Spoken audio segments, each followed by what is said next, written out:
কিছুক্ষণ আগে চ্যানেলে দিয়েছি বিউলির ডালের রেসিপি, তার সাথে বাঙালির কী চাই, আলু পোস্ত। আজকের আলু পোস্তটা আমাদের বাড়িতে একটু অন্যভাবে বানানো মায়ের স্পেশাল আলু পোস্ত। আসুন দেখে নেওয়া যাক। নমস্কার, কুইজিনিয়া চ্যানেলের পক্ষ থেকে সকলকে জানাই সাদর আমন্ত্রণ। আমাদের সবার চ্যানেল কুইজিনিয়াকে সাবস্ক্রাইব করে পাশে থাকা বেল বাটন আর অল আইকন প্রেস করে রাখলেই সব নতুন ভিডিও নোটিফিকেশন আপলোড হওয়া মাত্র পৌঁছে যাবে আপনাদের কাছে। মা আমাদের বাড়িতে ঠিক যেভাবে আলু পোস্ত বানায়, আজকে সেই রেসিপিটা তুলে ধরেছি আপনাদের কাছে। একটু অন্যভাবে বানানো, হয়তো চিরাচরিত আলু পোস্তের থেকে আলাদা, স্বাদে কিন্তু ভরপুর। এখানে আমরা গরম করে নিয়েছি বেশ কিছুটা সর্ষের তেল। সর্ষের তেলটা গরম হয়ে গেলে এখানে আমরা দিয়ে দিলাম আলু। 500 গ্রাম আলু ছোট ছোট ডুমো করে কেটে দেওয়া হলো। এবার এই আলুটাকে দিয়ে 4 থেকে 5 মিনিট সময় নিয়ে মিডিয়াম টু হাই ফ্লেমে এখানে ভেজে নেওয়া হচ্ছে। আলুটা বেশ সুন্দর একটা রং ধরা পর্যন্ত কিন্তু এখানে আমরা ভেজে নিয়েছি। আলুটা এখানে দেখুন মিনিট 5 আমাদের ভাজা হয়ে গেছে।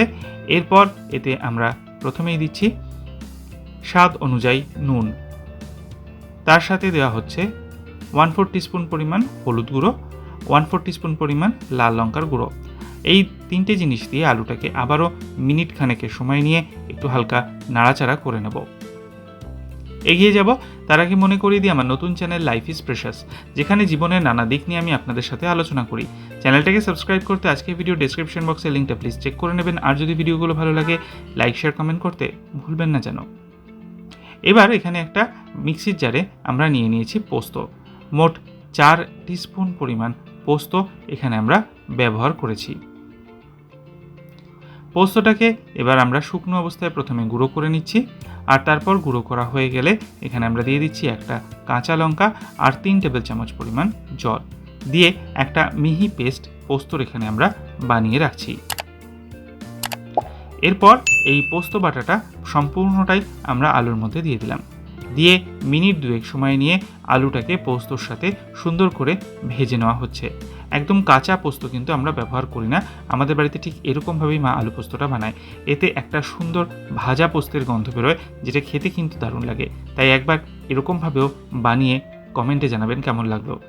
এরপর এতে মিক্সির বাটিটাকে ধুয়ে 200 মিলিলিটার পরিমাণ জল প্রথমে দিয়ে দিলাম। জলটাকে দিয়ে একটু হালকা নেড়ে চেড়ে নিচ্ছি, যাতে নিচে যেটা পোস্তটা লেগে আছে সেটা উঠে যায়। তারপর আমরা এখানে আবারও একটু জল দেব, আরও ওই 200 মিলিলিটার মতো জল। জলটাকে দিয়ে ভালো করে নেড়ে চেড়ে মিক্স করে নিচ্ছি। যেহেতু আলুটা অনেকক্ষণ ধরে ভাজা আছে, এর থেকে বেশি জলের প্রয়োজন নেই।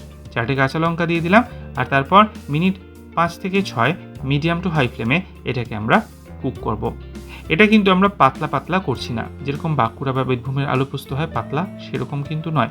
আমরা এটা একটু ঘন গাঢ়ত্বেরই রাখছি। ঠিক এরকমভাবেই দেখুন এটা কিন্তু অনেকটা ড্রাই হয়ে গেছে, আলুগুলোও সেদ্ধ হয়ে গেছে প্রপারলি। নামাবার আগে দিয়ে দিচ্ছি এখানে একটু অন্য কিছু, 1 টিস্পুন ঘি। কাঁচা সর্ষের তেল আলু পোস্তে আমরা ব্যবহার করি, কিন্তু মায়ের রেসিপিতে এটা কিন্তু ঘি আমরা দেওয়া হয়। এবার ঘিটাকে দিয়ে ভালো করে নেড়েচেড়ে মিশিয়ে নিলাম, গ্যাসের ফ্লেমটা অফ করে দিলাম। তৈরি হয়ে গেল বিউলির ডালের সাথে বাঙালির ফেভারিট আলু পোস্ত। বাড়িতে একদিন এইভাবে বানিয়ে খেয়ে কমেন্টে জানান কেমন লাগলো।